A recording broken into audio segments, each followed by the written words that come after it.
Olá, meus amigos, muito boa noite a todos. Começando aqui a nossa live, que na verdade hoje é bem uma aula, e tô fazendo aqui pelo Instagram ao vivo, mas ela vai subir para o YouTube, sobre o tema lógica e argumentação jurídica, tá? Eu vou convidar aqui meus amigos, enquanto eu aguardo o pessoal chegar.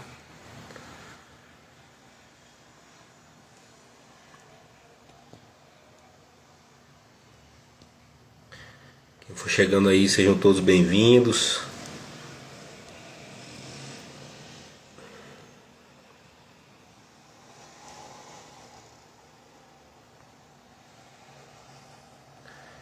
Convidando aqui a galera.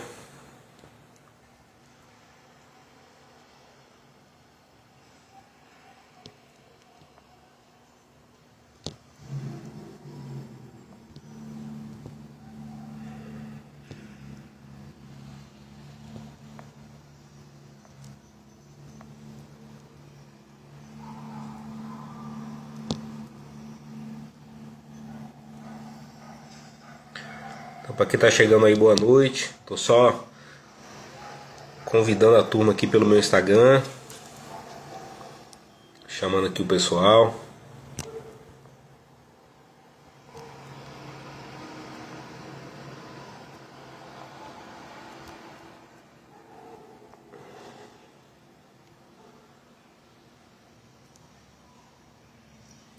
Chamando bastante gente aí.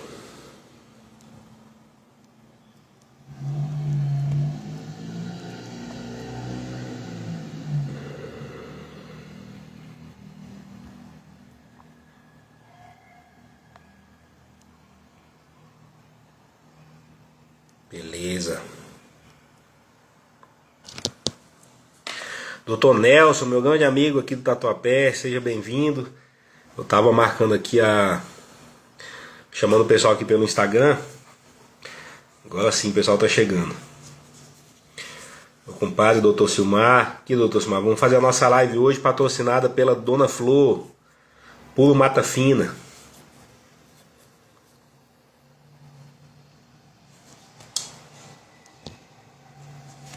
Só mais uns. Vou chamar mais um. Beleza.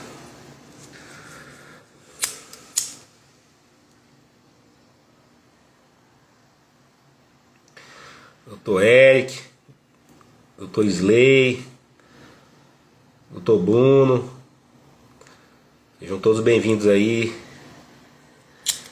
Doutora Sandra lá de Santa Catarina.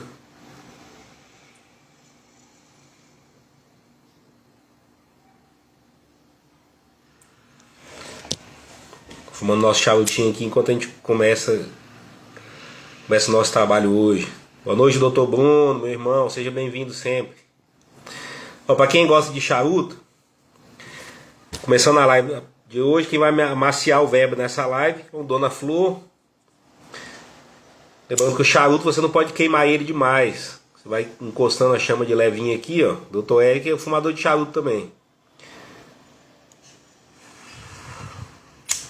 Você vai queimando de leve, de forma harmônica, sem queimar demais um lado ou outro do charuto.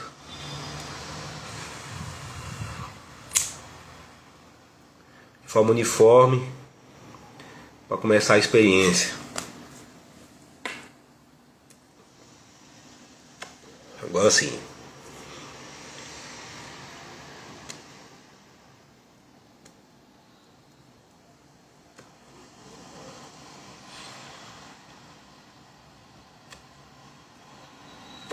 Meus amigos, muito boa noite para todo mundo. Sejam todos bem-vindos. Eu sempre que posso faço na quinta-feira às 9 da noite, tal qual como estou fazendo agora, uma live sobre um tema que eu considero relevante. Ou às vezes falando sobre um tema da semana. O direito penal no Brasil, infelizmente, é um país que convive, dialoga com o direito penal a todo tempo. Sandra, a live, quando eu termino a live, eu já subo ela por Reels na hora. Ela vai ficar gravada eternamente. Pode assistir tranquilo, a hora que puder.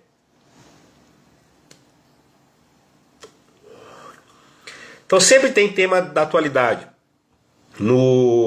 envolvendo o direito penal e processo penal para a gente falar. Mas eu particularmente, quando a gente pensa em cuidar dos nossos alunos, dos amigos, dos parceiros, então tem gente que está aqui nessa live que trabalha comigo. Eu hoje moro em São Paulo, mas tem advogados de Goiânia, advogado aí de Santa Catarina, lá do Pará, que são nossos parceiros. Alguns são parceiros formais, que já trabalham comigo, e alguns são parceiros informais, que estão sempre em contato, pede uma dica, pede para eu revisar alguma coisa, e eventualmente a gente acaba estabelecendo aí uma parceria, a depender do cliente que chega. Então, eu atuo como uma espécie de mentor, né? Tanto uma mentoria formal quanto nas mentorias informais.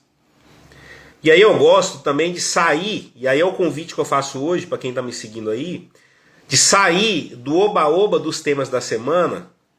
Ó, sou João Batista, 8169, meu pai, o amor da minha vida. Diogo, meu cunhado, um beijo para vocês, sejam bem-vindos.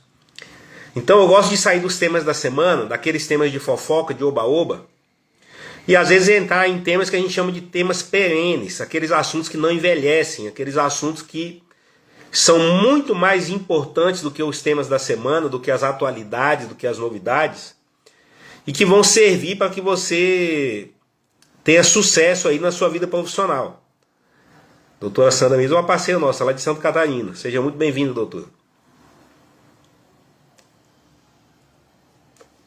E esse tema da lógica e argumentação jurídica é um tema que eu sempre gostei de trabalhar, sempre gostei de ensinar. Até hoje eu revisito esse tema para aperfeiçoar o meu trabalho profissional. E esses dias eu fui convidado pelo Dr. Marlon, que é meu mentor na área de lavagem de capitais, e meu parceiro também, nós temos processos juntos. O Dr. Marlon me convidou para... o Dr. Bruno aqui de São Paulo, um dos grandes criminalistas aqui da capital. Dr. Nelson aqui também, uma satisfação, grande mestre, grande advogado criminal. O Dr. Marlon, aprendi com você, paizão.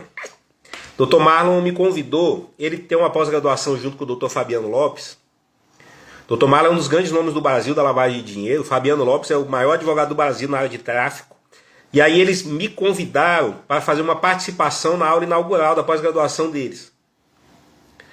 E aí eu trouxe esse tema, que foi a lógica de argumentação. E aí os alunos gostaram tanto, o Dr. Fabiano gostou, o Dr. Marlon gostou, os alunos gostaram tanto que ficaram me pedindo em inbox aqui, professor, continua aquele assunto que ele é importante. Então eu decidi estruturar isso numa aula e trazer para a live de hoje. Então qual que é o tema de hoje? Para quem é advogado, lógica e argumentação jurídica. Certo? Então, cientificamente, a lógica é uma coisa e a ciência da argumentação é outra. Eu gosto de falar lógica de argumentação. É a lógica da argumentação, a lógica que se aplica à nossa capacidade, ao exercício da nossa capacidade de argumentar. Mas também, para quem não é advogado, essa aula é interessante, ela vai ficar no YouTube, compartilha depois para quem você quiser. Essa aula é interessante porque ela vai te ajudar a ter um pouco mais de intencionalidade na sua própria comunicação. A gente sabe que o maior medo da humanidade é o medo de morrer. E há quem diga que o segundo maior medo da humanidade é o medo de falar em público. É o medo de se comunicar. Então, se uma pessoa comum já tem medo de se comunicar, imagine o peso que é para um advogado saber que a capacidade de argumentação, a capacidade de comunicação, a capacidade de convencimento dele define o destino de uma pessoa, define o destino do seu cliente. Esse é o ponto. Então, a gente aprende muito na faculdade a dogmática. Direito penal 1, direito penal 2, direito penal 3, processo penal 1, 2. Se aprende na faculdade inquérito, ação penal, provas, procedimento, prisão, nulidade, recurso. Na faculdade você não aprende a falar. A maioria das faculdades não ministra sequer um curso básico de oratória para os alunos. O aluno fica caladinho ali no curso inteiro. De vez em quando tem que apresentar um trabalho em grupo, aí é aquele vexame. Quando chega na prática, na hora da ação, o camarada vai meio na tora, vai meio assim, sem saber muito bem o que está fazendo. E aí eu estou aqui definindo o problema. E qual que é o problema que eu estou definindo aqui e qual é a solução que a gente vai trazer? O problema que eu estou definindo aqui é o seguinte: quando a gente assiste audiências de instrução e julgamento, quando a gente assiste sustentações orais em tribunais e quando a gente assiste sessões de tribunal do júri, a gente vê que existe um recorte de advogados que se sai muito bem, tá? Tem advogados que vão muito bem em júri, que vão muito bem em sustentação oral, que vão muito bem em audiência. Agora, infelizmente, uma grande quantidade de advogados ainda se comunica mal.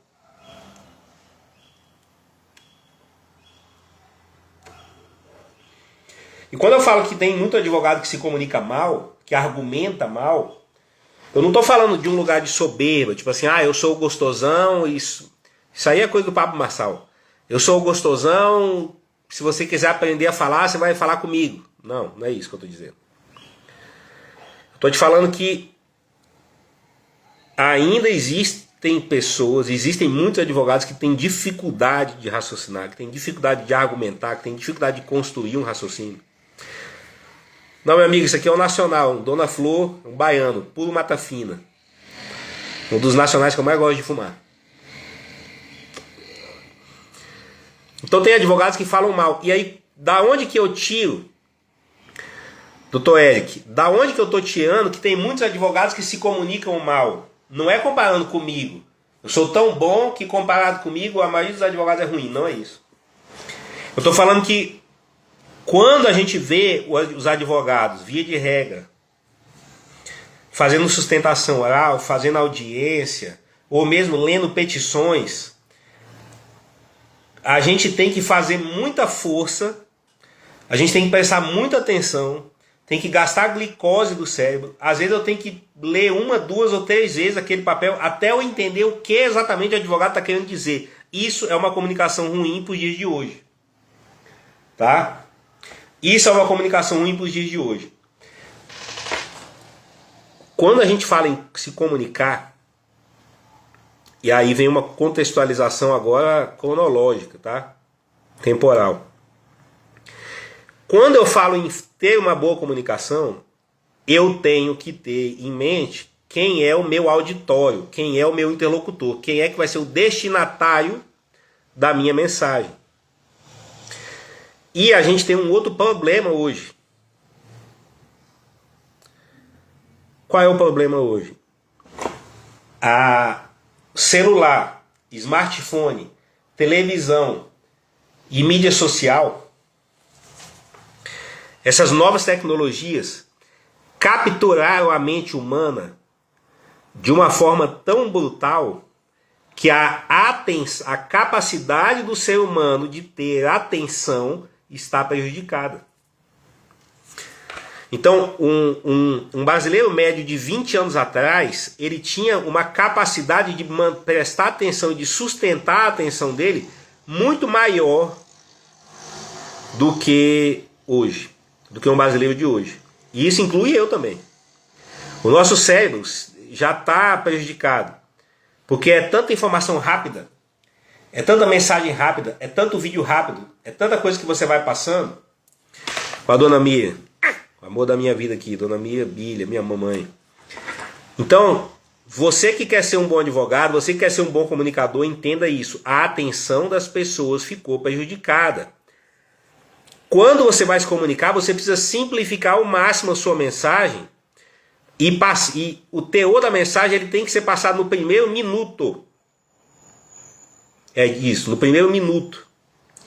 Se você não conseguir resumir o que você está querendo dizer no primeiro minuto para despertar no interlocutor alguma atenção, ele já vai se perder, a atenção dele já vai para outro lugar, ele vai ficar só torcendo para você terminar logo aquela conversa e ir embora. Tá? Então, A gente tem que ter essa contextualização.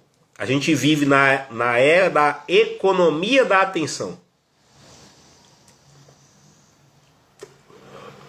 E a gente vai falar sobre isso hoje.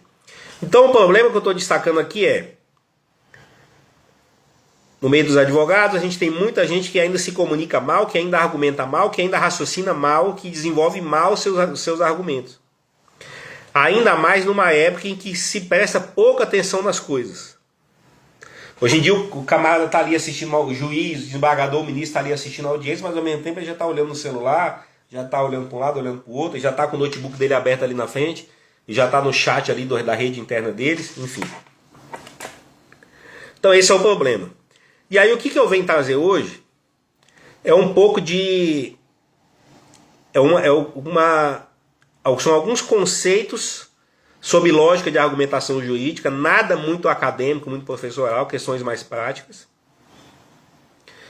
E um passo a passo, principalmente para os jovens advogados, que vai facilitar e muito a sua vida.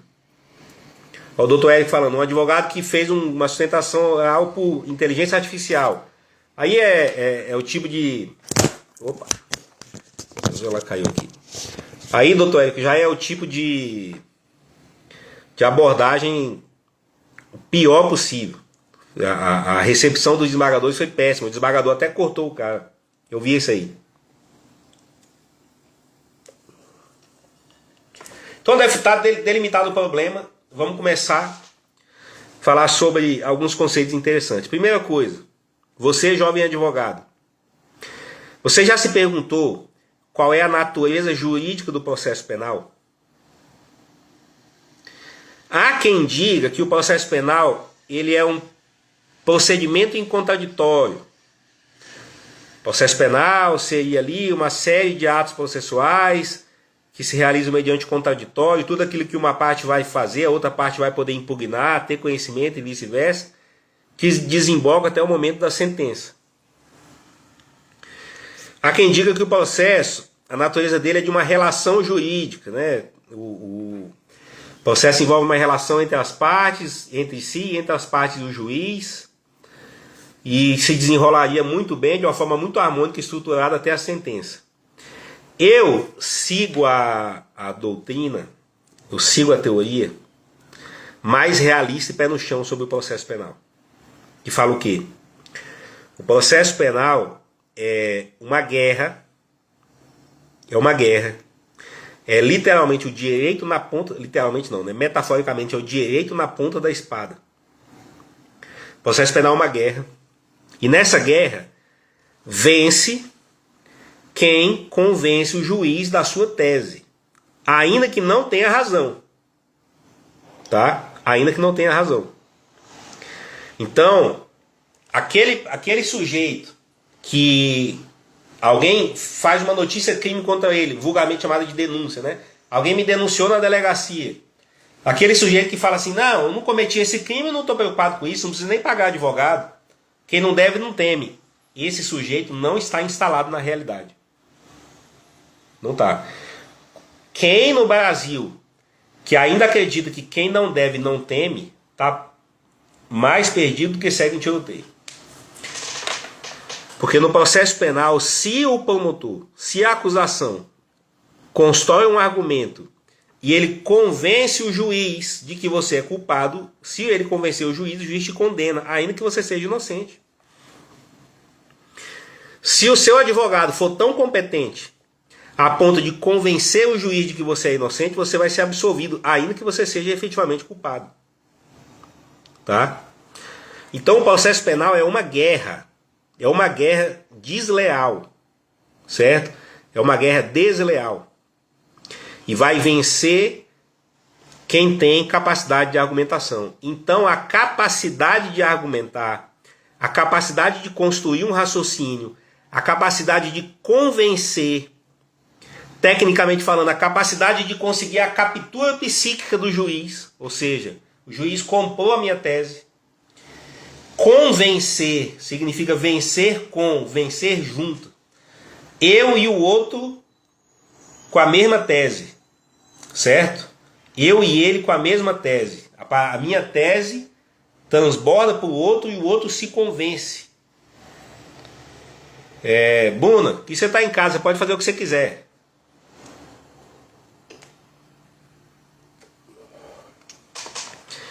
Então, se o direito por si só não basta, se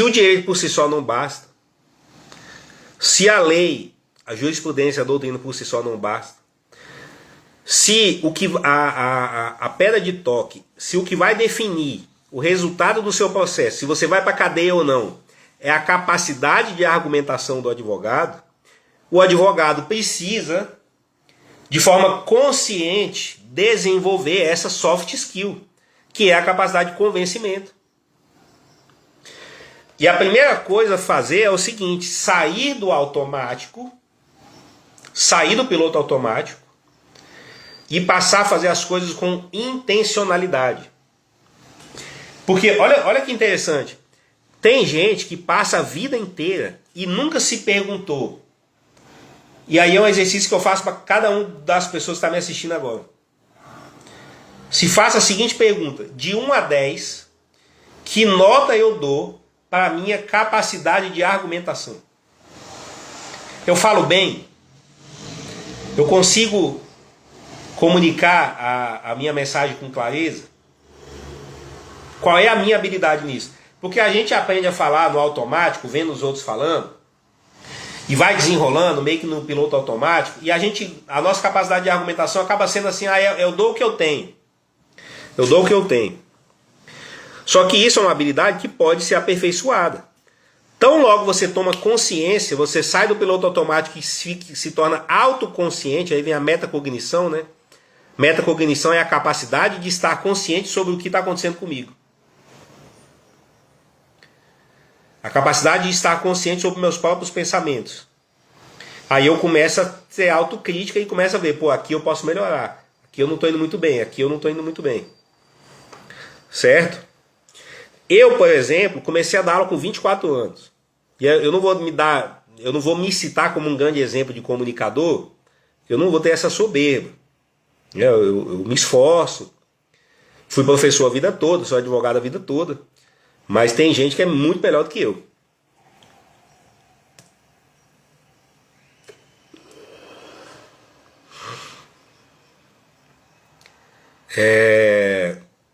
Eu, por exemplo,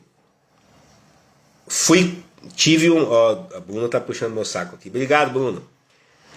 Como que eu construí a minha capacidade de argumentação?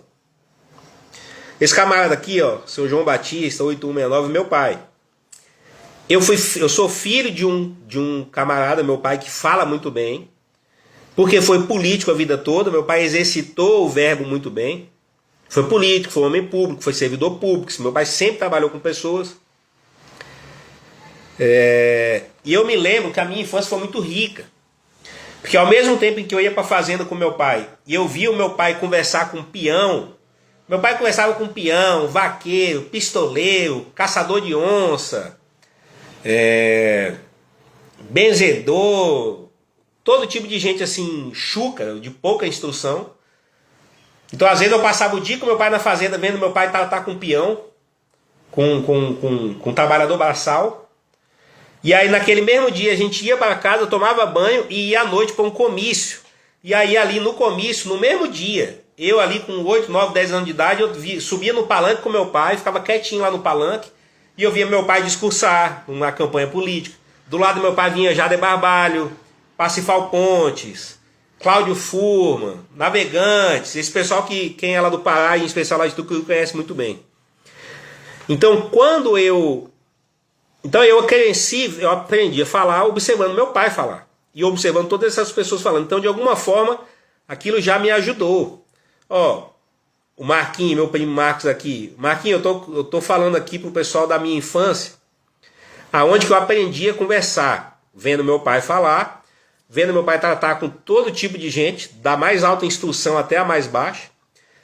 E eu me lembro até hoje, eu pequeno, no palanque assistindo Pacifal Pontes, que é um dos grandes nomes da política do estado do Pará e até hoje, Jader Barbalho, Helder Barbalho, aí o pessoal lá de Tucuruí, Navegantes, Cláudio Furmo, meu pai. Então a gente vai aprendendo meio que pela observação, né? E aí eu comecei, e aí eu tive uma outra passagem interessante na minha vida, e foi o que essa minha criação junto de bons comunicadores me salvou. Eu comecei a trabalhar, o meu primeiro emprego foi com o Dr. Malaquias, Valdemir Malaquias da Silva, lá de Goiânia, um grande advogado até hoje lá em Goiás. E aí eu comecei a trabalhar com o Malaquias com 23 anos, e o Malaquias ele é um professor influente lá na Faculdade Alfa, e aí ele me indicou para a Faculdade Alfa e eu comecei a dar aula de Direito Penal com 24 anos. Então eu caí em sala de aula para dar aula na Faculdade de Direito com 24 anos. E aí eu fui desenrolando com os recursos que eu já tinha desde a minha criação. E nesse momento foi quando eu comecei a me fazer essa pergunta. Falei, cara, eu tenho que dar aula. Eu sou professor. E aí eu comecei a fazer as coisas com mais intencionalidade. Como eu posso ensinar melhor isso? Como eu posso me aperfeiçoar nisso aqui? E depois eu ia trocando ideia com os alunos. Gostou da aula, não gostou da aula? Aí eu vi que tinha alguns perfis de aula que eram mais elogiados, outros estilos de aula os alunos já não gostavam tanto. E aí a gente vai aprendendo aí com a prática. E aí depois de 20 anos nessa vida, a gente já tem um pouco a compartilhar com os colegas, né? Com as gerações que vêm depois. Então, se eu consigo aqui fazer uma live ao vivo, com zero ansiedade, sem ler nenhum tipo de roteiro, falando tudo de cabeça, eu devo ao seu João Batista Gomes, o pai que está aqui ao vivo. E tenho a benção de poder hoje, com 42 anos, meu pai com 76, meu pai ter saúde de acompanhar tudo que eu faço, e é meu parceiro. E aqui vamos passando essa semente adiante. Tá. Feitas essas considerações, vem a pergunta: o que um advogado jovem precisa saber para melhorar a sua capacidade de argumentação? O que você precisa saber, do ponto de vista prático, simples, objetivo, sem nada muito professoral, para melhorar a tua capacidade de argumentação? Primeira coisa, lógica, tá? Lógica. Primeira coisa, você tem que entender o quê? Lógica. Se coloca no lugar de quem recebe o teu discurso. Lembra de alguém que você viu conversando e falando ou explicando alguma coisa. A mente humana, ela recebe aquilo que faz sentido. A mente humana, ela concebe, ela concorda com aquilo que faz sentido. Aquilo que faz sentido é o quê? Aquilo que tem lógica. Certo? Então tudo começa pela lógica. Aí eu te pergunto, isso que você vai falar tem alguma lógica? Aí você vai falar, tem. Aí eu vou te fazer outra pergunta. Existe alguma forma de você construir o seu raciocínio respeitando as regras básicas da lógica? 2 e 2 são 4, isso é uma lógica. Certo? 50 mais 50 é igual a 100. Isso é uma lógica. A lógica vem ali, quando você fala em lógica, já pensa na matemática. Mas argumentos lógicos também são interessantes, né? Por exemplo, vamos usar a lógica aqui. Se os tribunais entendem que o sujeito só pode ficar preso por, no máximo, eu vou jogar o número aqui, não é exato, 150 dias. Se o sujeito só pode ficar preso preventivamente por mais ou menos 150 dias. Acima disso já é uma prisão abusiva, pela demora. E o meu cliente está preso há 300 dias, qual que é a consequência lógica? Tem que ser solto pelo excesso de prazo. Então, discurso tem que ter lógica. Pensa se o que você está falando tem alguma lógica. Por que é importante essa autoconsciência? Anota uma coisa. Muitas vezes, a comunicação fica truncada. Isso é o que eu aprendi com o professor Eric Navarro, um juiz federal, ex-juiz federal que agora é advogado. Muitas vezes a sua comunicação fica truncada porque você está transformando um desejo em uma exigência. Certo? eu quero tanto algo, que eu converto um desejo em uma exigência. Aquilo é um desejo, é um fervor que eu tenho dentro de mim. Mas o juiz que vai te escutar, o desembargador que vai te escutar, o ministro que vai te escutar, está muito pouco preocupado com qual é o seu desejo. E você ali não tem condição de exigir absolutamente nada. Então, se você está muito fervoroso e fala assim, desembargador, é um absurdo meu cliente estar preso até hoje. Porque no direito brasileiro vigora o princípio da presunção de inocência. E esse camarada é inocente, não foi condenado, não teve sentença, não sei o que, não sei o que. O desembargador vai olhar e vai falar, e aí? Tá, e aí? Você está expressando um desejo de que o seu cliente seja solto. Mas cadê a lógica do discurso? Cadê a construção lógica? O que é que vai fazer a cabeça do desembargador falar assim, não, isso aí eu concordo, esse raciocínio faz sentido. Então, cuidado com converter um desejo em uma exigência. Porque senão você vira um suplicante, você vira um mendigo naquele momento. Você está mendigando uma solução, mas você não está dando uma construção lógica, argumento para ajudar o julgador a te ajudar. Certo? Então a maioria dos discursos difíceis, eles vêm quando a pessoa converte um desejo em uma exigência. Vou dar um exemplo de falta de lógica. Hoje eu tive acesso à conclusão de um inquérito policial que concluiu que um cliente meu não cometeu qualquer crime. Eu tenho um cliente que ele tem uma filha com uma mulher, não é casado, é separado, e existe uma medida protetiva. Ele não pode se aproximar da mãe da filha dele por menos de 300 metros. Beleza. Aí um dia o cidadão foi num evento esportivo, levar a filha dele no evento esportivo, a menina ia disputar alguma coisa. No dia dele, era o dia da menina ficar com ele, a mãe da menina sabia que naquele dia era o dia do papai levar a filha no clube para fazer aquela atividade. Aí a mãe da menina vai voluntariamente no clube. Aí ela vê quem, obviamente, o pai da criança. Aí ela sai de lá e vai na delegacia e pede e faz uma representação contra o cara falando que ele descumpriu uma medida protetiva. Porque ele ficou perto dela, ele não poderia estar perto dela e ela se sentiu ameaçada, se sentiu vigiada. E ela queria o quê? O reforço da medida protetiva. Queria que a polícia reconhecesse que o cidadão descumpriu a medida protetiva. Claro que ela perdeu.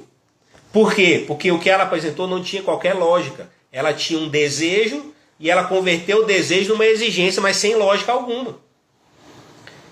Quando a polícia foi interrogar o pai da criança falou, olha, naquele sábado era o dia da moça, o doutor Eric, inclusive, que fez essa diligência para mim, lá em Goiânia.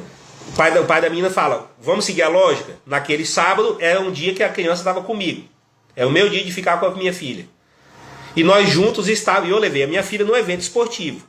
Pela lógica, eu que tinha que estar lá. A mãe da menina não tinha que estar lá. Se a mãe da menina vai voluntariamente até onde eu estou, quem está violando a medida protetiva é ela. Então, pela lógica, eu não cometi qualquer violação. O delegado concluiu o inquérito falando que nenhum elemento que comprove que o cidadão descumpriu a medida protetiva. Então, isso a gente vê muito também em empresa. Em empresa, aquele tipo de patrão, tem líder, chefe de equipe, coordenador, os caras que é muito durão, e ele chega na reunião e ele fala, eu quero isso, quero isso, quero isso, quero isso, quero isso. Aí quando acaba a reunião, os funcionários olham um pro outro, bicho, como é que a gente vai fazer essa porra? Não tem lógica nenhuma, não tem chance, não tem caminho, não é estruturado, não é razoável. O que truncou? O camarada não apresentou um caminho lógico, ele converteu apenas um desejo numa exigência. E isso mata qualquer possibilidade de você convencer alguém de alguma coisa. Então, pensa na lógica, tá? Pensa na lógica. A lógica está muito ligada à dialética. certo? A lógica, a lógica dialoga com a dialética. A dialética é o discurso de hipóteses, aquele discurso mais cartesiano, aquele discurso mais técnico. É aquele discurso que fala com a parte racional da pessoa, certo? Então a lógica vai dialogar com a dialética. Se isso, então aquilo. Se aconteceu isso, tem que acontecer aquilo. Disso você deduz isso. Disso você induz aqui. Esse raciocínio induz ao outro. Eu estou com outro caso.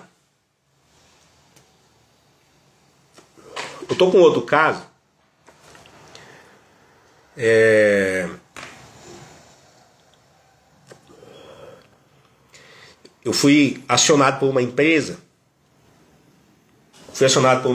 E a empresa ela quer me contratar para acompanhar como assistente da acusação uma situação de furto na empresa. E aí é um caso típico em que a lógica vai levar ao êxito, tá? É o seguinte. É uma empresa na área de mineração. Lá no pátio da empresa, na parte da mineração, tem câmeras de vigilância, tinha um equipamento muito caro, uma peça de bronze que tinha um valor econômico considerável. E o funcionário não poderia entrar naquele local, passar pela guarita e entrar naquele local com seu carro particular, só com o carro da empresa. Aí, aconteceu que amanheceu um dia e aí alguém cortou uma parte da peça de cobre e isso sumiu. A empresa e a polícia não conseguiram apreender a res furtiva, a coisa furtada, de posse dos funcionários que estão sendo acusados. A coisa desapareceu. Mas o que a empresa tem? Câmera de vigilância, que mostra o quê? Aqueles funcionários entrando à noite no local, com um carro particular. O funcionário alega que ele entrou com um carro particular dele porque ele tinha que descer ferramentas dele, que ele usava a ferramenta dele, não da empresa. Mas a câmera mostra ele saindo e voltando para o carro e ali não tinha nenhuma ferramenta na mão. No momento em que, em tese, foi subtraído aquela peça de cobre, um dos funcionários foi e tampou a câmera com um pano. E aí no outro dia de manhã tinha desaparecido a peça de cobre. Então, o que a jurisprudência... Aí a empresa me pergunta, doutor, é possível instruir esse inquérito? E é possível buscar a condenação desses funcionários, mesmo sem a coisa ter sido apreendida na mão deles? Eu falei, é. Por quê? Pela lógica. Os tribunais falam o quê? Ainda que você não tenha apreendido a coisa, a res furtiva, se o conjunto probatório permite que você conclua de uma forma lógica e coerente que foram eles que subtraíram a coisa, o crime está caracterizado, está comprovado. Aí o corpo de delito vai ser a gente chama de corpo de delito indireto. Certo? Então qual que vai ser a lógica? O funcionário entrou no local, esteve no local onde estava a peça. O funcionário fala que ele desceu naquele local com o carro dele porque ele tinha que usar a ferramenta particular dele, mas na filmagem ele não está com qualquer ferramenta, ele entra do carro e sai do carro sem ferramenta alguma. No momento que a peça foi subtraída, alguém vai e coloca um pano em cima da câmera para tampar a câmera. No momento em que foi tampada a câmera, só estavam aqueles dois e mais ninguém. E eles reconhecem que são eles naquele vídeo. Então, por uma questão de lógica, quem é que subtraiu o diabo da coisa? Foi o Gasparzinho? Foi o Satanás? Não foi, foi aqueles dois, não tinha outro lá. Então, se você consegue construir de forma lógica, você consegue êxito, e o advogado que sabe usar lógica, ele ganha dinheiro. Certo? Ele ganha dinheiro. Tá? Então aqui a gente está falando dessa coisa da dialética, das hipóteses que se confirmam. A dialética é quando você, grosso modo, você tem uma hipótese, essa hipótese vai ser confrontada com uma negativa, com uma antítese, né? Tem uma tese que vai ser confrontada com uma antítese, e o que vai vencer, o que vai ser o que é mais coerente para se concluir seria a síntese, enfim. Rapaz, eu receber na minha live um advogado da Estip do Dr. Dino Miraglia é uma satisfação e uma honra muito grande. Um dos grandes nomes da advocacia de Minas Gerais do Brasil. Vou até dar uma baforada no meu charuto em homenagem ao Dr. Dino Miraglia. Seja bem-vindo, doutor.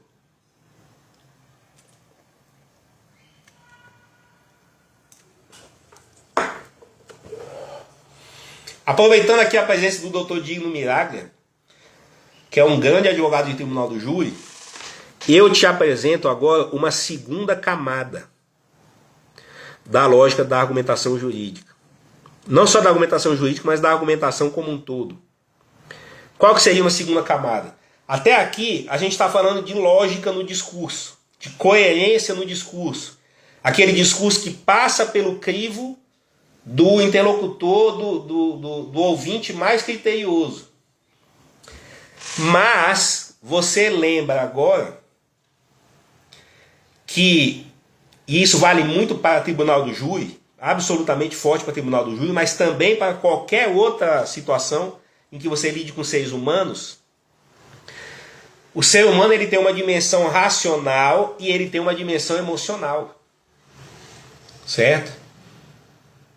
Então, se o seu discurso é muito bom, é muito coerente, mas ele é muito lógico, ele vira um discurso muito seco e muito chato. Então, se você quer ser um grande comunicador, você vai, além de fazer um discurso lógico, dialético, que dialoga com a parte racional de quem está te escutando, você vai também colocar algum elemento no seu discurso, dentro do que o ambiente permitir, dentro do que a liturgia permitir, você vai falar também para a emoção de quem te escuta. Tá? Você vai conquistar, e aí vem o lema, né? Conquistar corações e mentes. Então, muitas vezes, e aí a gente entra a Vanice está aqui, não me deixa mentir, Vanice trabalha com neuromarketing. A neurociência, ela confirma cada vez mais que a gente decide muito pelas emoções. E muitas vezes eu tenho uma emoção, algo toca o meu coração, aquela emoção é tão forte que ela convence a minha cabeça que aquele é o melhor caminho. Certo? Então, o discurso de convencimento, um discurso que é eficiente para convencer alguém, ele pega também no coração. Certo? Ele vai nas emoções. Eu vou dar um exemplo do que eu fiz aqui. Apesar de que eu não fiz de caso pensado, eu fiz de coração mesmo, mas poderia ter sido de caso pensado. Eu estou aqui, estou falando com você, certo? E eu quero que você preste atenção no que eu falo. O meu objetivo aqui é que no final dessa live você saia com a sensação de que eu sou um bom advogado, que eu sou um bom comunicador, um bom produtor de conteúdo. Certo? Eu estou falando de lógica, de dialética, de convencimento, de estrutura do discurso. Aí em algum momento meu pai entra na live e eu falo assim, nesse momento eu estou aqui com meu pai e eu me lembro de quando eu era criança, que eu vi o meu pai discursando no palanque junto com o Jader Barbaro, junto com a cúpula do PMDB do Pará. Meu pai, e ao mesmo tempo que meu pai saía do comício, meu pai ia lá lidar com o trabalhador braçal, já é um outro nível de discurso. E o meu pai ele tem essa habilidade de modular o discurso. Quando meu pai está na frente de um rei, ele conversa com o rei. Quando meu pai está na frente de um pedreiro, ele conversa no nível do pedreiro e ele consegue conversar bem com todo mundo. Quando eu trago esse elemento mais pessoal, eu já não estou usando a lógica dialética. Eu já estou usando elementos que pegam no teu afetivo. Porque quando eu falo do meu pai, intuitivamente, todos aqui se lembram do próprio pai. E isso desperta algum tipo de emoção em você, e eu espero que seja boa, né? Nem sempre é boa. Quando você começa a ficar bom nesse negócio, você tem que aprender a calibrar o discurso. Porque se eu faço uma referência ao meu pai, e alguém aqui que está me ouvindo teve uma história muito dura com o próprio pai, eu acabo ativando em você um gatilho ruim. Tá? E aí vem um conceito chamado calibragem. Eu estava bebendo uma cerveja com o Dr. Bruno anteontem, que está aqui assistindo a gente, aqui na sede da OAB Tatuapé. E a gente estava conversando com o presidente da OAB Tatuapé, aqui da subseção, falando sobre sustentação oral. E aí ele falou uma coisa que é exatamente a calibragem. Ou seja, eu vou para uma sustentação oral, ou eu vou para uma apelação lá no tribunal do júri. Calibragem é a capacidade de observar os sinais verbais e não verbais daquela pessoa que está te ouvindo. E de alguma forma perceber se o seu discurso está agradando ou não. Certo? Doutor Tiago Massicano, exatamente. Então, se eu estou conversando aqui, e aí eu uso um exemplo, e aí o desembargador fez uma cara ruim, ou o desembargador estava com o corpo para frente, ele chegou com o corpo para trás, eu já peguei que aquele exemplo não foi bom. Não pegou bem, o desembargador não gostou. Quando eu começo a tratar de um tema e o desembargador chega o corpo para frente e faz assim com a cabeça, ou ele anota o que eu pega uma caneta e anota ali, eu percebo que de alguma forma eu capturei ele. A mente, a captura psíquica. Então você tem essa habilidade também da calibragem. Que a gente vai, e aí você desenvolve com atenção. Não estar no piloto automático, estar presente no que você está fazendo. Então, aqui você já entendeu que o discurso, para você ser um bom comunicador, ele tem 2 níveis. Na verdade, tem várias camadas. A Vanice depois pode fazer uma live aqui com a gente para falar sobre as camadas que a neurociência nos dá. Mas eu estou falando de camadas básicas. A mente e o coração. A mente, ela quer raciocínio lógico. Ela quer concordar com aquilo que é coerente, com aquilo que faz sentido, com aquilo que tem lógico. 2 e 2 tem que bater, tem que ser 4. O emocional, ele gosta daquilo que é conhecido, daquilo que é doce, daquilo que acalenta, daquilo que impacta. Ou, às vezes, daquilo que desperta gatilhos. Se eu sou um promotor de justiça e eu quero que o jurado condene o réu, eu vou despertar gatilhos de indignação, de raiva, de revolta. Estou tentando instigar no espírito do jurado um chicote.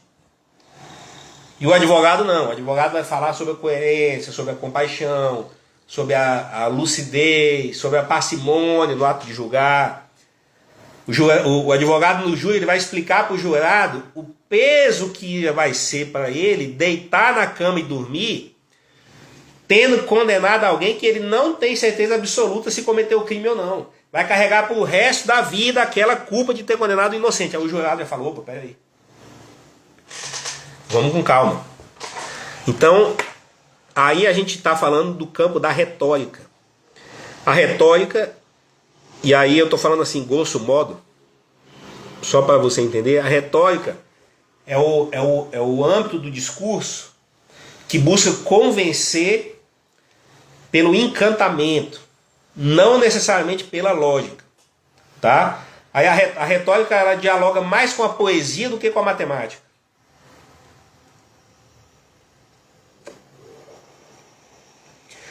Mas ela é uma ferramenta. A retórica, ela é uma ferramenta. E se ela for bem usada junto com a lógica, você passa a ter um poder quase que sobrenatural de convencer alguém a decidir da forma que você quer.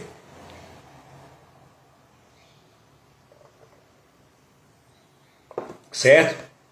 Então, feitas essas considerações aqui mais gerais, e agora eu vou falar um pouco mais da parte técnica, nos últimos 10 minutos de live, já para quem... Falando agora de petição, tá?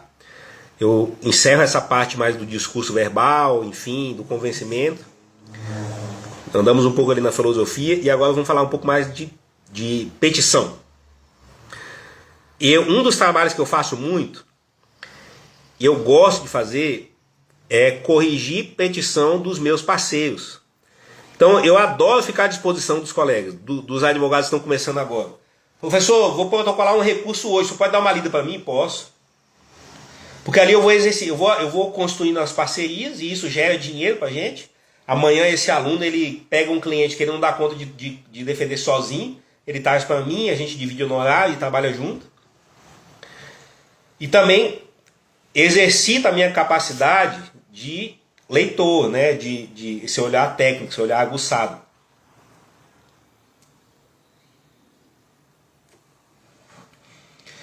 Então, quando você for construir sua petição, seja qual for a sua petição, anota duas coisas.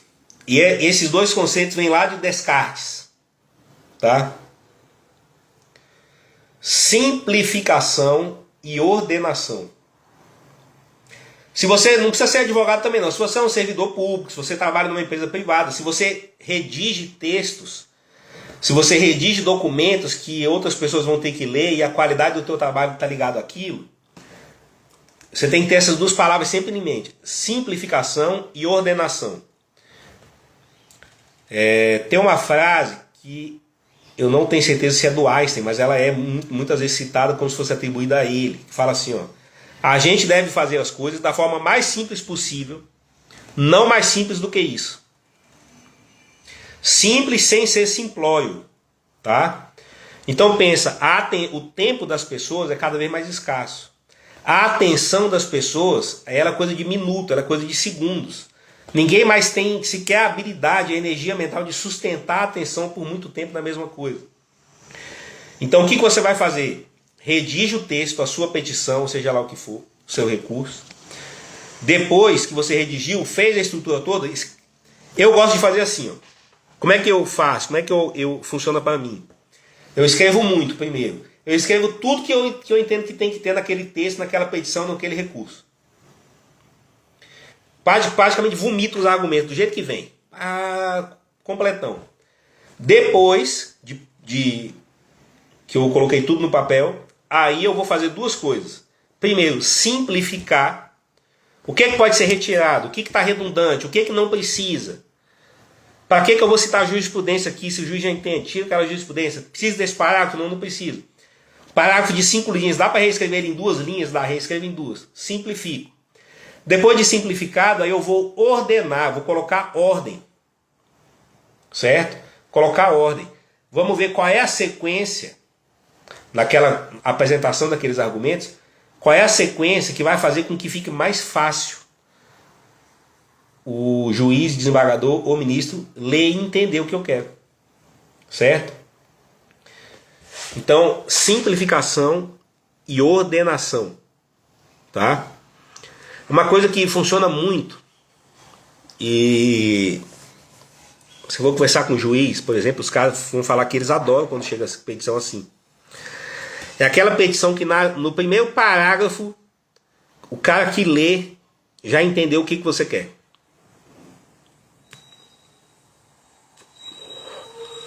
Então pensa no habeas corpus, que vai ter a primeira página. Qualificação, endereçamento, o cabeçalho ali, a qualificação das partes, autoridade coatora, tal. Aí ele vem e fala dos fatos, já está na segunda página. E vai contar tudo o que aconteceu. O fulano de tal foi preso no dia tal, na hora tal, porque bateu na mulher, subtraiu não sei o quê, vai contando a história todinha. Foi preso em flagrante na data tal, foi feita audiência de custódia, foi convertida a prisão em flagrante de prisão preventiva, aí lá na frente o promotor ofereceu a denúncia. Cara, o juiz já está cansado, já leu a tua petição, está na terceira página, não sabendo o que você quer, já cansou a cabeça dele. Lá na quarta página é que você vai falar do excesso de prazo na prisão preventiva. Pô, o juiz já está cansado. Agora imagine que no mesmo habeas corpus você já começa ele falando assim, ó, resumo da tese. Trata-se de um habeas corpus que requer no seu objeto o relaxamento da prisão por excesso de prazo, uma vez que o cidadão já está preso há 257 dias sem que tenha havido audiência de instrução e julgamento. Ponto. Porra, o juiz, na primeira folha o cara já entendeu o que você quer. Muito melhor. Então, condensa tudo que você quer no comecinho. Faz um resumo da história. Tipo assim, olha, eu quero isso aqui, ponto. Aí o juiz fala, beleza. Aí o juiz já vai ler, vai falar, beleza, o cara quer excesso de prazo. Aí o juiz não lê tudo, ele vai, então deixa eu ver que dia que foi a prisão, deixa eu ver quanto tempo o cara tá preso, deixa eu ver se já teve audiência ou não. É isso que o cara quer saber. E já resume a história. E tem muita gente que ainda não faz isso. É claro que às vezes a petição vai ter que ser longa. E quanto mais longa for a sua petição, mais importante ainda que no comecinho você já entrega logo o ouro. Fala, excelência, essa petição aqui ela tem 15 páginas, mas nessas 15 páginas o que eu estou querendo falar é isso, isso e isso, ponto. Isso vai facilitar em muito a sua argumentação. Aí o resto você constrói do jeito que for necessário. O advogado criminalista, ele tem a obrigação de falar tudo o que é necessário. A gente não pode pecar pela falta, a gente pode pecar pelo excesso. Então a petição, se tiver muito argumento, ela vai ser longa, não tem pra onde correr. Porque se você deixar de apontar, se você deixar de mencionar o acórdão, no caso de um recurso, se você deixar de comparar um acórdão com o outro, se você deixar de cotejar, por exemplo, o que foi decidido na sentença, o que foi decidido em base de declaração e o que foi enfrentado no acórdão, fica incompleto. Então, via de regra, as petições penais, em casos complexos, principalmente, elas são mais amplas. Mas você tem que dar um jeito de facilitar a vida de quem lê. Tá? Outra coisa que é interessante não, que é o óbvio, mas o óbvio tem que ser falado. Você começa na sua petição falando das questões preliminares. E depois que você esgota todas as preliminares, é que você vai para as questões de mérito. Tá? O que é preliminar? Já é até uma interpretação literal. Preliminar é aquilo que vem antes do mérito. Preliminar é qualquer matéria processual que precisa ser resolvida para só depois o juiz poder analisar os fatos, se o crime aconteceu ou não. Se o cara vai ter que ser condenado ou não. E às vezes, se a preliminar for acolhida, o juiz sequer vai poder entrar no mérito. Certo? Então, inépcia da denúncia, falta de justa causa, nulidade processual, extinção da punibilidade, são questões que você obrigatoriamente tem que falar antes de entrar no mérito. Certo? Antes de entrar no mérito.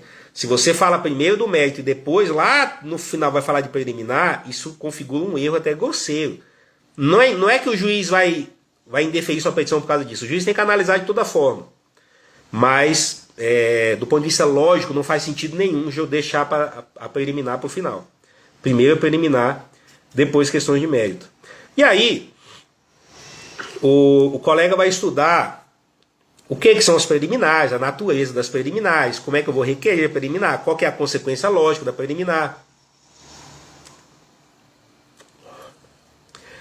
E aí a gente vê erros de lógica, por exemplo. O advogado argue uma nulidade. O que é uma nulidade? Ela é um defeito processual. Algum ato processual foi realizado contra aquilo que a lei prevê, que ele tem que ser feito. Qual é a consequência da nulidade? Vou te dar um exemplo. Se eu estou arguindo, se tem uma testemunha, uma só, que reconheceu o réu, e eu estou falando que a oitiva daquela testemunha é nula, o que a lógica me impõe? Eu vou explicar por que é nula aquela oitiva, qual foi o defeito processual que gerou a nulidade, ou seja, a imprestabilidade daquele depoimento. Aí eu vou pedir o quê? Como consequência lógica, eu vou requerer o quê? Que o juiz reconheça a nulidade daquele depoimento. Beleza. Talvez a nulidade daquele depoimento gere como ato reflexo a absolvição do seu cliente. Só que aí já é outra tese. Aí já é outra tese. Então, na nulidade do depoimento, eu estou pedindo o quê? Que o juiz reconheça a imprestabilidade daquele depoimento. Então, ele não pode ser considerado para análise do mérito. Lá na frente, quando eu entro na parte do mérito, aí eu vou falar o seguinte: da ausência de provas de autoria. Aí que vem a consequência lógica. Excelência, a única prova que tinha no processo, vai se pôr prova entre aspas, de que imputava a autoria ao meu cliente, era a oitiva da testemunha fulano de tal. Como esse depoimento é nulo de pleno direito, em se reconhecendo a nulidade desse depoimento, logo não há prova de que foi o meu cliente que cometeu o crime. Diante do exposto, ele deve ser absolvido por insuficiência de provas. Então é importante que você entenda a estrutura lógica do que você está argumentando. Existe uma estrutura muito racional no processo penal que facilita para você. Porque às vezes o cara vai no automático, o depoimento é nulo de pleno direito, diante do exposto eu quero a absolvição do réu. Não, mas se você está ligando nulidade ou está falando de absolvição? Nulidade é uma coisa, absolvição é outra. Talvez a nulidade gere absolvição, mas você vai ter que explicar essas relações de causa e efeito. E aí é questão de lógica mesmo. Tá? E aí você tem pedidos alternativos, pedidos cumulativos, pedido subsidiário. O que é o pedido subsidiário? E aí é uma parte chata, mas o advogado tem que aprender a estudar processo penal. O que é o pedido subsidiário? Eu faço um pedido principal. Por exemplo, eu quero a revogação da prisão preventiva com liberdade plena. Subsidiariamente, quer dizer o quê? Se por acaso o juiz negar o meu pedido principal, então eu quero, como pedido subsidiário, pelo menos que seja decretada uma prisão domiciliar. Ou uma liberdade provisória com tornozeleira eletrônica.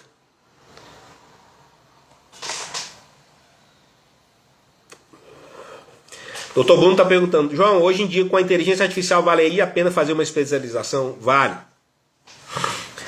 Inteligência artificial, até pelo que eu aprendi até agora, é uma ferramenta muito interessante, mas ela ainda é muito limitada. Ela é apenas uma tecnologia de luxo a nosso serviço.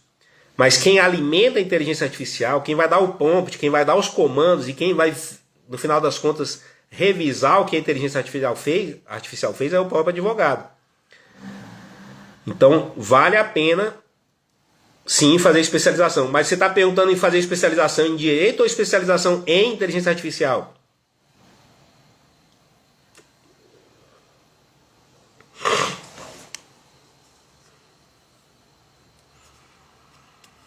Vou aguardar o doutor Bruno falar aqui. E aí, pessoal, já caminhando para o final,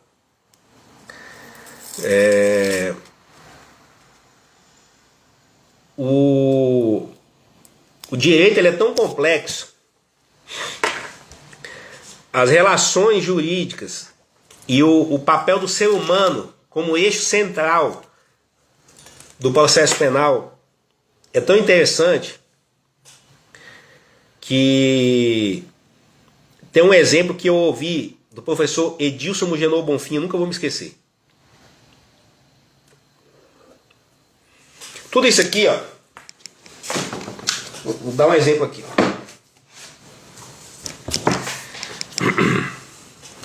Tô com um livrão aqui, ó, curso de processo penal. Olha o tamanho da lapa do bicho.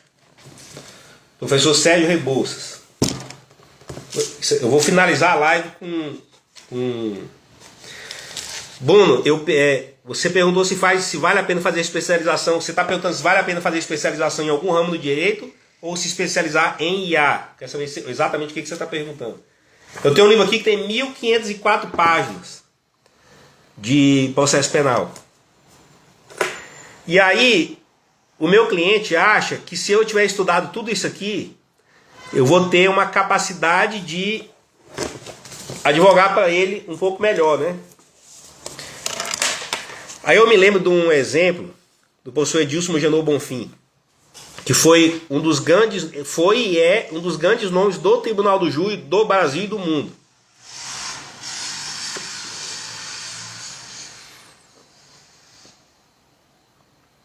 Eu vou terminar o meu exemplo aí eu respondo o Bruno. Seu João, escuta essa. O doutor Edilson foi um dos maiores nomes do Tribunal do Júri do Ministério Público de São Paulo, um tribuno de ponta. E aí ele estava explicando de um tribunal do júri em que o orador era tão bom, o tribuno, o promotor era tão técnico, que ele começava a sobrar no júri. Condenava o cara, pô, eu fiz 100 júris e condenei os 100. É um cara imbatível no tribunal do júri. Só que ele começou a ficar muito distante dos jurados. E aí a maior lição que ele teve no júri, uma das grandes lições que ele teve, foi que chegou um promotor de justiça, de primeira linha, catedrático, pós-doutor, caramba, estava lá no meio do tribunal do júri. E aí ele, no meio do júri, ele fez um comentário en passant com os jurados. Ele ficava assim coçando a mão, e aí ele quis explicar para o jurado por que ele estava coçando a mão. E aí ele falou, olha, eu estou coçando a minha mão, no meio do júri, no meio da argumentação dele, eu estou coçando a minha mão, porque antes de eu vir para cá, eu mesmo fiz o meu almoço, e aí eu esquentei o arroz e fui passar um bife, e aí eu na pressa de passar um bife, o óleo esquentou demais e queimei a mão no óleo do bife. E voltou a fazer a apelação dele do júri, e falou de homicídio, falou de qualificador, e ele usou todos os recursos lógicos e retóricos, falando para a mente, falando para o coração, querendo convencer o jurado para condenar o cara. Condenou o cliente, o promotor condenou o cliente. Aí no final veio uma senhorinha, que era uma das 7 juradas, e falou assim, doutor, eu vou contar uma coisa para o senhor. Aí ele, pois não. Eu ia absolver o réu. A jurada falando, promotor, eu ia absolver o réu. Mas quando eu vi o senhor falar que o senhor queimou a mão, quando o senhor estava passando bife, fritando bife antes de vir aqui para o júri, eu achei tão bonito um promotor falando que ele estava fritando o próprio bife. Eu achei tão humano aquilo que me encantou, e aí eu decidi condenar o cliente para ganhar, para comprar a tua tese, porque eu gostei do senhor.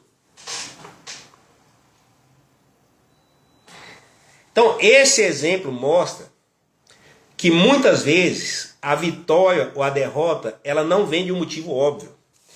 Esse exemplo mostra que muitas vezes você chegar lá com um livro desse tamanho, de 1.500 páginas na cabeça, muito pouco vai te ajudar. O que vai fazer você convencer um jurado, ou convencer um juiz, um desembargador ou um ministro, é ser um ser humano sincero conversando com outro ser humano. Esse é o ponto.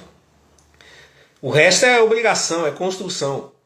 Mas, em última instância, por mais que a gente tenha inteligência artificial, por mais que a gente tenha tecnologia, por mais que a gente tenha toda essa empáfia do advogado, do juiz, do promotor, do desembargador, do ministro, do Alexandre de Moraes, seja lá quem for, é um ser humano argumentando com outro ser humano. E quando uma alma humana toca outra alma humana, alguma coisa acontece, por bem ou por mal. Essa é a nossa habilidade.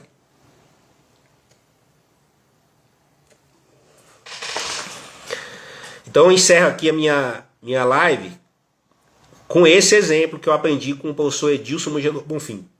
Quem gosta de processo penal, entra no Instagram agora e adiciona Edilson Mugenor Bonfim, um dos grandes nomes do processo penal no Brasil e no mundo.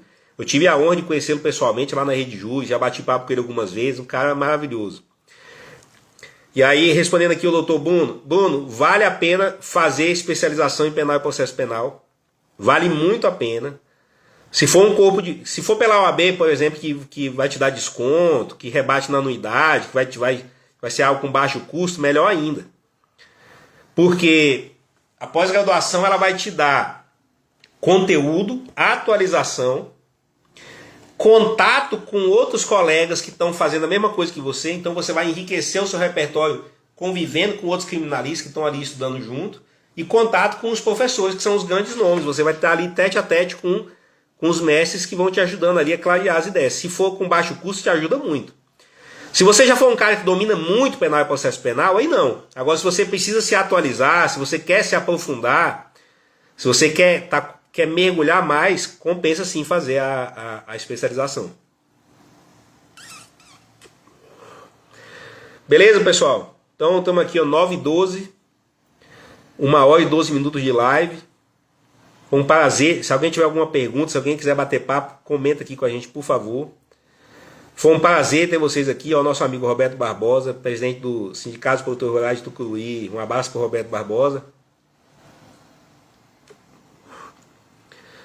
Eu tenho uma satisfação especial de fazer live junto com a minha família. Meus pais sempre, minha mãe está aqui online, meu pai online, meus irmãos online, me prestigiando. O nosso melhor fã-clube que existe é para eles. É deles e para eles. Meus amigos. Então, pessoal, obrigado pela presença, obrigado por me prestigiar. Um beijo para todo mundo.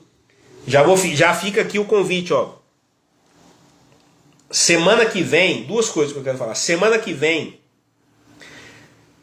quinta-feira, às 9 da noite, daqui exatamente 7 dias, a live vai ser, acho que vai ser a penúltima ou a última do ano. Lavagem de dinheiro na visão dos tribunais. Tudo que você precisa saber sobre lavagem de dinheiro. O que é lavagem de capitais, como que funciona, quem que responde, quem que fiscaliza, como se defender, como advogar na área. Lavagem de capitais.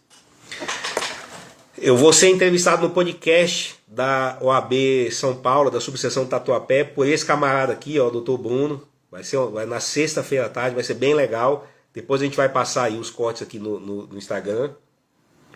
Tá sendo um final de ano muito feliz por aqui. E aí eu vou deixar um convite para quem está aqui ao vivo e para quem vai assistir depois, ou pelo Instagram ou pelo YouTube. Eu ministrei esse conteúdo de lógica de argumentação na pós-graduação lá do Dr. Marlon, do Dr. Fabiano, e foi muito bem recebido. Tanto que eu estou fazendo essa live porque muitos alunos insistiram. Eu sou professor desde 2008. Então eu estou formatando um curso fechado, mais aprofundado, para advogados, criminalistas ou de outra área que querem desenvolver melhor a sua capacidade de argumentação e convencimento. Ainda não sei, não defini preço, nem carga horária. Eu estou construindo o curso ainda, estou desenvolvendo isso agora. Condensando esses meus 20 anos de prática. Quem tiver interesse em já entrar na lista de espera para o nosso curso, Lógica e Argumentação Jurídica, manda um oi para mim. Fala, professor, eu tenho interesse no curso de Argumentação Jurídica. Que aí eu vou fazer a lista de espera, vou fazer a lista dos interessados. Quando a gente lançar o curso, para esses que se apresentaram agora, vão ter aí 50% de desconto. Beleza, pessoal? Boa noite para todo mundo. Beijo pro meu pai, beijo para minha mãe, um abraço para os meus amigos. Boa noite. Vou terminar meu charutinho aqui e um bom resto de semana para todos.